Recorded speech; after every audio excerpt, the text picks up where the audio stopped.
السلام علیکم ورحمۃ اللہ وبرکاتہ۔ اعوذ باللہ من الشیطان الرجیم، بسم اللہ الرحمن الرحیم۔ آیت نمبر 100۔ اولم، کیا یہ نہ یہدی واضح ہوئی حقیقت للذین، ان لوگوں پر یرثون جو وارث بنے الارض زمین کے، من بعدی اس کے بعد، اہلہا اس کے اصلی مالکوں کے بعد، ان لو نشاء کہ اگر ہم چاہیں، اصبناہم تو انہیں سزا دیں، بذنوبہم ان کے گناہوں کے سبب، ونتبع اور مہر لگا دیں، علی قلوبہم ان کے دلوں پر، فہم لا یسمعون پس وہ کچھ سن ہی نہ سکے۔ اس آیت میں اللہ پاک بیان فرما رہے ہیں کہ اب دیکھیں، ایک قوم پر عذاب آیا اور وہ قوم ختم ہو گئی، ان کی جڑ بھی ختم ہو گئی۔ اب اس علاقے میں نئی قوم آباد ہوئی، نئی تعمیرات ہوئیں، نئے مکان بنے اور نئی سہولتیں زندگی گزارنے کی بنی، کھیت، گلیاں، باغات، سب کچھ بنا، زندگی گزارنے کے آثار بننے شروع ہوئے۔ یا وہ قوم ختم ہوئی لیکن ان کے جو کھنڈرات تھے وہ باقی تھے، ان کی جگہیں باقی رہ گئیں، ان کے مکانات باقی رہ گئے اور وہ وہاں پہ رہائش پذیر ہو گئے۔ کچھ عرصہ گزرا، یا اس عذاب یافتہ لوگوں کے بعد جو سب سے پہلی قوم اس علاقے میں آباد ہوئی، ان کے بارے میں اللہ تعالیٰ فرما رہے ہیں کہ جب وہ ان کی بستیوں میں آ کے آباد ہوئے ہیں تو سب سے پہلے ان کو یہ بات سوچنی چاہیے تھی کہ جس طرح اللہ نے اس قوم کو عذاب دے کر ختم کیا، اگر ہم بھی وہی نافرمانی، وہی گناہ کریں گے، وہی گستاخیاں کریں گے تو اللہ پاک ہمیں بھی ختم کر دے گا۔ لیکن یہ بات سمجھتا وہ ہے جو قلب سلیم رکھتا ہو، جس کو تسلیم کرنے کی صلاحیت اللہ کی طرف سے ملی ہو۔ اللہ تعالیٰ فرما رہے ہم ایسے لوگوں کے دلوں پر مہر لگا دیں گے کہ وہ حق کی بات سن ہی نہیں سکیں گے، اذان کی آواز سنیں گے لیکن نماز نہیں پڑھیں گے کیونکہ مہر لگ چکی ہے، ہر حق کی بات سنیں گے لیکن عمل نہیں کریں گے کیونکہ مہر لگ چکی ہے۔ تو اللہ تعالیٰ سے اس بات سے اس وقت سے پناہ مانگنی چاہیے کہ مولا، ہمارے سامنے تیری حق کی بات، تیری بات ہو رہی ہو اور ہم اس پہ عمل نہ کریں، ہم اس کو جانیں نہ، ہم اس کے اوپر چلیں نہ، اس راستے پر، تو ہمیں اس لمحے سے محفوظ فرما۔ آیت نمبر 101۔ تلک القریٰ، یہ بستیاں، نقص ہم بیان کرتے ہیں، علیکا آپ پر، من انبائہا ان کی کچھ خبریں، وَلَقَدْ جَاءَتْهُمْ بے شک آئے ان کے پاس، رسلہم ان کے رسول، بالبینات روشن دلیلوں کے ساتھ، فما کانوا اور نہ ہوا یہ کہ لیؤمنوا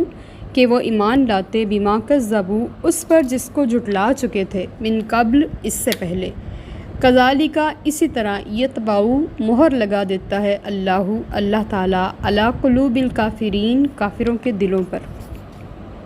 اللہ تعالیٰ فرما رہے ہیں کہ آپ نے پہلے حضرت نوح علیہ السلام کا پڑھا، حضرت لوط علیہ السلام کا پڑھا، حضرت ہود، حضرت شعیب علیہ السلام،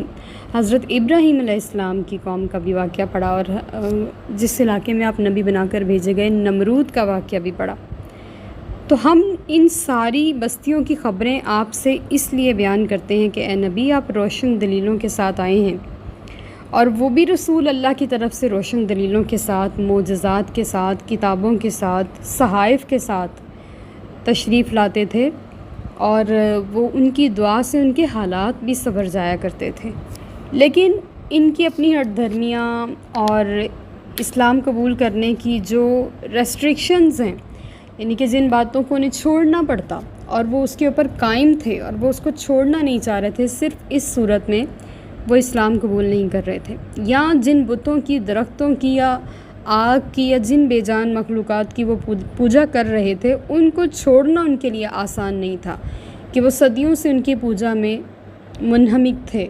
تو اس لیے انہوں نے ان کو قبول کرنے سے انکار کیا۔ تو وجہ صرف اتنی سی تھی کہ ان کے دلوں میں اللہ نے ایمان ڈالا ہی نہیں تھا، اور اللہ کی چاہت نہیں تھی کہ وہ ایمان قبول کرتے، وہ اسلام قبول کرتے۔ اللہ نے ان کے کافروں کے دلوں پر مہر لگا دی تھی، جیسے کان بہرے ہوتے ہیں، مہر زدہ ہو جاتے ہیں، ایسے ہی دل بھی بہرے اور مہر زدہ ہو جاتے ہیں۔ اللہ پاک ہمارے دلوں کو مہر لگنے سے محفوظ فرمائے، آمین۔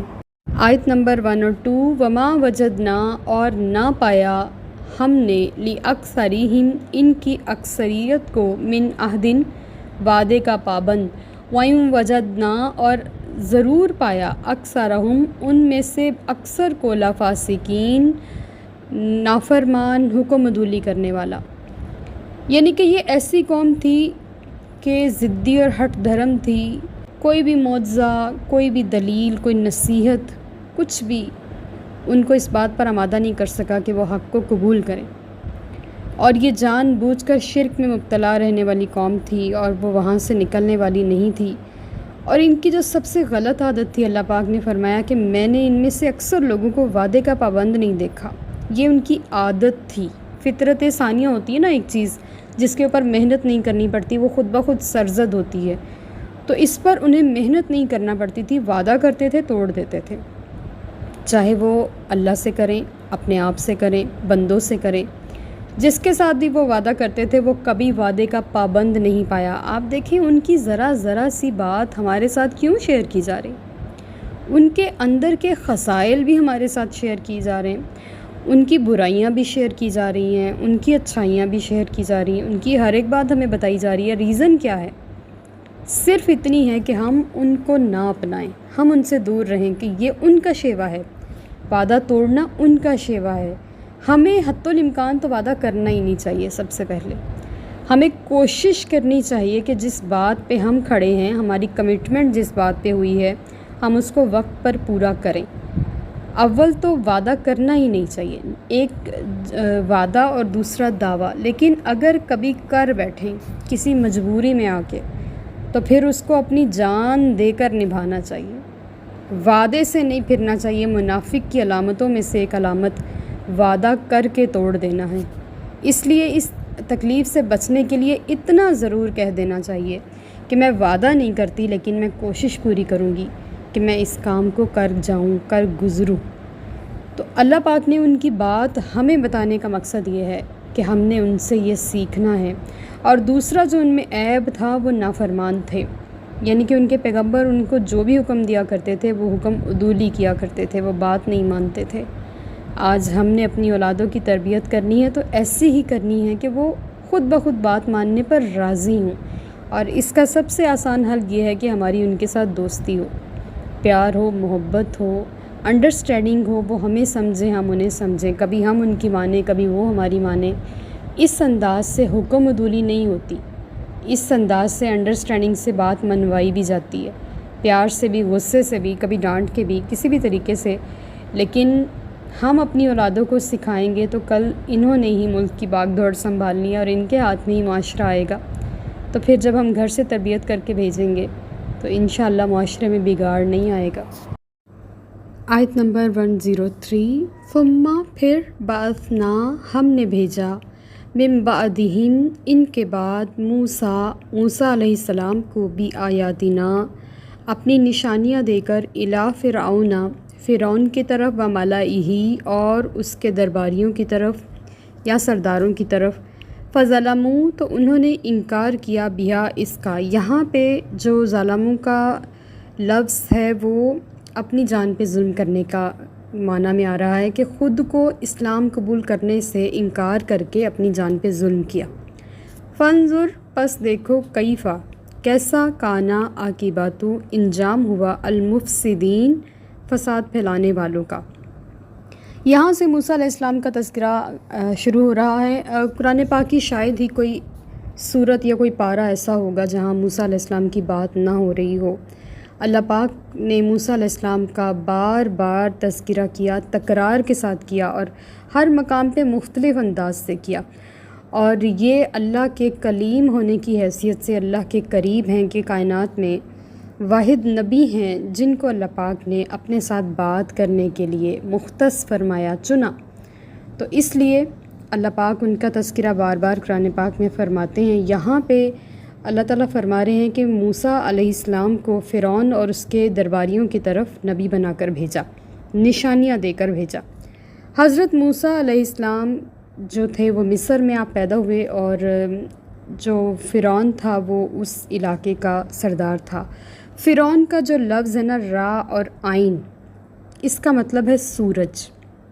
مصری زبان میں، اور یہ 500 سالوں سے یہ فرعون حکومت کر رہے تھے مصر میں۔ جب حضرت موسیٰ علیہ السلام تشریف لائے تو اس وقت یہ آخری 2 بادشاہ بچے تھے۔ باپ جو تھا وہ رامسیس تھا اور بیٹا جو تھا اس کا نام منفتاح یا منفتح تھا۔ ان کا جو زمانہ ہے، یہ دونوں کا زمانہ جو ہے حضرت موسیٰ علیہ السلام نے پایا، ان کا زمانہ 1225 قبل از مسیح سے لے کے 1292 قبل از مسیح تک تھا۔ جو آخری بادشاہ تھا نا، منفتح یا منفتاح، اس کے ہاں اولاد نہیں ہوئی تھی، جو حضرت آسیہ کے شوہر تھے۔ حضرت آسیہ جو جنتی عورتوں کی سردار ہیں، اور ان کے ہاں اولاد نہیں ہوئی تھی، انہوں نے موسیٰ علیہ السلام ہی کی پرورش کی تھی۔ اور یہاں پہ جب فرعون غرق ہو گیا تو وہ جو 500 سالہ فرعونیوں کا ایک سلسلہ تھا ظلم و ستم کا، وہ حضرت موسیٰ علیہ السلام کے صدقے سے اختتام پذیر ہوا۔ تو اللہ تعالیٰ فرما رہے ہیں کہ جب انہوں نے ہماری آیتوں کا انکار کیا تو آپ دیکھیں ان کا انجام کیسا ہوا، اور قرآن بار بار ان کا انجام بیان فرماتا ہے۔ آیت نمبر 104، وَقَالَ موسیٰ، اور موسیٰ علیہ السلام نے کہا، یا فرعون، اے فرعون، انی، بے شک میں، رسول ہوں، من رب العالمین، سارے جہانوں کے رب کی طرف سے، پروردگار عالم کی طرف سے اللہ کا رسول ہوں۔ یہاں پہ آپ نے اپنا تعارف پیش کیا۔ ظاہر ہے ساری زندگی تو فرعون کے محل میں پرورش کی، فرعون جانتا تو تھا انہیں، لیکن آپ نے رسالت کے لحاظ سے، رسالت کے حوالے سے اپنا تعارف پیش کیا کہ میں وہ ہوں جو اللہ کا رسول ہوں اور سارے جہانوں کے پروردگار کا نمائندہ بن کے اس دربار میں آیا ہوں۔ آیت نمبر 105، حقیقاً واجب ہے علی مجھ پر، اللہ اقولا، کہ میں نہ کہوں، اللہ اللہ پر، الا الحق، مگر سچی بات، قد جئتکم، بے شک میں آیا ہوں تمہارے پاس، ببینات، روشن دلیل لے کر، من ربکم، تمہارے رب کی طرف سے، فارسل، پس بھیج دے، معیہ، میرے ساتھ، بنی اسرائیل کو۔ قرات کے مطابق جو ہے حقیق کا جو معنی ہے اس کا معنی ہے واجب ہونا، لیکن دوسری قرات کے مطابق اس کا معنی ہے حریص ہونا، یعنی کہ میں سچی بات کہنے میں بڑا حریص ہوں اور میں اس کے اوپر کبھی بھی کمپرومائز نہیں کرتا، اور میں جو رسالت کا پیغام لے کر آیا ہوں یہ سچی بات ہے، اور میں اللہ کے نبی ہونے کی حیثیت سے اس بات کا اعتراف کرتا ہوں کہ میں سچ بول رہا ہوں، کیونکہ نبی کی خاصیت یہ ہوتی ہے کہ وہ جھوٹا نہیں ہوتا، وہ اللہ کی طرف سے بولتا ہے، اللہ کی طرف سے کلام لے کے آتا ہے، اللہ کی طرف سے کتاب اور معجزات لے کر آتا ہے، اس کے پاس اپنا ذاتی کچھ نہیں ہوتا، سب عطائی ہوتا ہے، وہ اللہ کی طرف سے ہوتا ہے، اللہ اس کو چن ضرور لیتا ہے، اور یہ اس کی نظر انتخاب ہوتی ہے، جس پر پڑ گئی بس وہ بن گیا۔ تو وہ فرما رہے ہیں کہ مجھ پہ واجب ہے کہ میں اللہ کے بارے میں غلط بات نہ کہوں، میں واقعی میں اس کا رسول ہوں اور تمہارے پاس روشن دلیل لے کے آیا ہوں تمہارے رب کی طرف سے، بس میرے ساتھ بنی اسرائیل کو بھیج دے۔ بنی اسرائیل کا کیا معاملہ ہے کہ حضرت یوسف علیہ السلام کے زمانے میں بنی اسرائیل فلسطین سے ہجرت کر کے مصر آ گئے تھے، لیکن مصریوں نے کیا کیا کہ اب دیکھیں دوسری نیشنلٹی کے لوگ تھے اور ہمارے ملک میں آ گئے تھے، تو انہوں نے آہستہ آہستہ ان سے غلامی کروانا شروع کر دی، ان پہ ظلم و ستم کے پہاڑ توڑنے شروع کیے، ان سے بیگار لیتے تھے۔ بیگار مینس کہ ڈیوٹی لے لیا کرتے تھے، مزدوری لے لیا کرتے تھے، لیکن کبھی ان کو قیمت ادا نہیں کی تھی، اور یہ اپنے جو مصری ان کے بادشاہ ہوتے تھے ان کی زمینیں آباد کرتے، ان کے محلات بناتے، ان کی حالت بہت بہت خراب تھی۔ موسیٰ علیہ السلام نے فرعون سے مطالبہ کیا کہ وہ بنی اسرائیل کو آزاد کرے اور انہیں اجازت دے کہ وہ یہاں سے اپنے آبائی وطن یعنی کہ فلسطین واپس چلے جائیں، جہاں کی وہ رہائش پذیر ہیں وہاں چلے جائیں۔ یہ بات لے کر اور اللہ کا پیغام لے کر حضرت موسیٰ علیہ السلام فرعون کے دربار میں آئے۔ آیت نمبر 106، کالا، فرعون نے کہا، ان کنتا، اگر تم، جئتا، لائے ہو، بھی آیاتن، کوئی نشانی، فاتی، پس لے آؤ، بہا، اسے، ان کنت من الصادقین، اگر تم سچے ہو۔ اب فرعون نے جو مطالبہ پیش کیا، ظاہر ہے جب بھی کوئی نبی کسی بادشاہ کے پاس یا اس علاقے کے بڑے کے پاس جا کے اپنی نبوت کا اعلان کرتا ہے تو وہ اس سے نشانی طلب کرتا ہے کہ کہیں یہ جھوٹ تو نہیں بول رہا۔ تو اس نے بھی کہا کہ اگر تم سچے ہو تو کوئی نشانی پیش کرو اگر تمہارا دعویٰ سچا ہے کہ تم اللہ کے نبی ہو۔ آیت نمبر 107 فَأَلْقَا تو ڈال دیا عصاہو اپنا عصا فَإِذَا تو پس وہ ہیا ثعبان مبین صاف اژدہا بن گیا، یعنی کہ فوراً صاف اژدہا بن گیا۔ اژدہا کسے کہتے ہیں؟ اژدہا سانپ سے بڑا ہوتا ہے لیکن اس کی شیپ ساری سانپ جیسی ہوتی ہے، اور اس کا فیس یعنی کہ اس کا جو منہ ہوتا ہے کھل کے اتنا بڑا ہو جاتا ہے کہ وہ کئی کلومیٹر کا علاقہ جو ہے نا وہ ہڑپ کر سکتا ہے، یعنی کہ وہ بہت بڑا ہو سکتا ہے، اور ڈریگن ٹائپ جس کو بول سکتے ہیں نا وہ اژدہا، اور اس کی جو پشت ہوتی ہے وہ بھی بہت موٹے پائپ جیسی ہوتی ہے، جیسے بہت بڑے بڑے پائپس ہوتے ہیں نا ان کے جیسی اس کی پوری پشت ہوتی ہے، اور وہ کئی من وزنی کئی ٹن وزنی بھی ہو سکتا ہے۔ تو جب حضرت موسیٰ علیہ السلام نے اپنی لکڑی یعنی کہ وہ جس عصا کے ساتھ یہ نبیوں کا پیشہ ہے، اور تقریباً ہر نبی اپنے ساتھ عصا رکھتے تھے، اور ہمارے کریم آقا صلی اللہ علیہ وآلہ وسلم بھی اپنے ساتھ عصا رکھتے تھے، اور یہ پرسنالٹی کو بڑا گروم کرتا ہے۔ جب کوئی شخص چلتا ہے نا تو اس سے اس کی پرسنالٹی میں بہت روب آتا ہے، دبدبا سا آتا ہے، اور ہمارے پیر و مرشد بھی رکھتے ہیں اور وہ بڑے گریسفل لگتے ہیں ماشاءاللہ سے۔ تو حضرت موسیٰ علیہ السلام نے وہ والا عصا جو آپ اپنے ساتھ ہر وقت رکھا کرتے تھے، تو وہ آپ نے اس کو ڈالا زمین پر تو وہ صاف اژدہا بن گیا۔ اب یہاں پہ جو لفظ صاف ہے نا مبین، اس کا معنی ہے کہ وہ جادو نہیں تھا۔ جادو یہی تھا نا کہ لوگوں کی آنکھوں پر کر دیا جائے، اور اصل میں وہ چیز وہ نہ ہو، لیکن یہاں پہ پتہ چل رہا ہے کہ مبین بتا رہا ہے کہ وہ واقعی میں اژدہا ہی بن گیا تھا، وہ جادو نہیں تھا۔ آیت نمبر 108 وَنَزَعَ اور نکالا یدہو اپنا ہاتھ یعنی کہ گریبان سے باہر نکالا فَإِذَا تو وہ فوراً ہیا بیضاء روشن ہو گیا للناظرین دیکھنے والوں کے لیے۔ ہم نے پہلے پارے میں بھی یہ واقعہ پڑھا ہے، اور اب بھی بس نارمل ڈیٹیل کے ساتھ اب بیان ہو رہا ہے کہ آپ نے جو اپنا دوسرا معجزہ پیش کیا فرعون کو مرعوب کرنے کے لیے اور اپنی نبوت کی تصدیق کے لیے اور اس جھوٹ سے بچنے کے لیے جس کا آپ کے اوپر تہمت لگائی جا رہی تھی کہ آپ نے اپنا ہاتھ جو تھا وہ گریبان میں ڈال کے باہر نکالا تو وہ بالکل روشن ہو گیا، اور ہر شخص اس ہاتھ کی کرامات کو دیکھنے لگ گیا کہ اس میں سے روشنیاں پھوٹ رہی ہیں، اور یہ بالکل سامنے کی چیزیں تھیں، یہ کوئی جادو نہیں تھا، یہ حقیقتیں تھیں جو فرعون اور اس کے درباریوں کو دکھائی جا رہی تھیں،